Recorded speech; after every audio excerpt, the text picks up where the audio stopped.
বন্ধুরা, তোমাদের কাছে চলে এসেছি আবার একটা রেসিপি নিয়ে। তো আজকের আমি বানাবো সাবুর পায়েস। তা আমি সাবুটা ধুয়ে রেখে দিয়েছিলাম, তারপর সাবুটা একদম ঝরঝরে হয়ে গেছে। তাই সাবু দিয়ে এই দুটো দুধের প্যাকেট আছে, আমি আজকের পায়েস বানাবো কাজু কিশমিশ দিয়ে। তো আমি কড়াটাও বসিয়ে দিয়েছি, দুধটা ঢেলে দেবো। দুধটা ঢেলে দিলাম,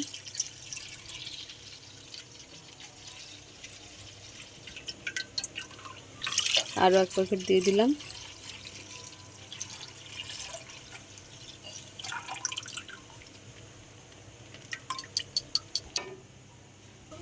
দুধের মধ্যে আমি এলাচ দিয়ে দিলাম, দুটো তেজপাতা দিয়ে দিলাম।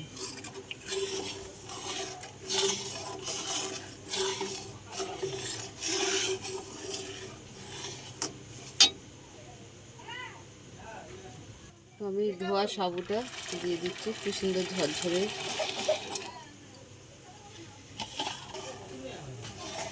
তো এইভাবে আমাদের নাড়তেই থাকবো।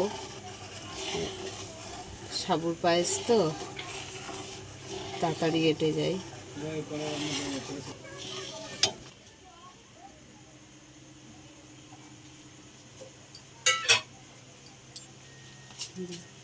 এখানে চিনি দিয়ে দিলাম, বাতাসাও দিয়ে দিচ্ছি, কাজু কিশমিশ দিয়ে দিলাম।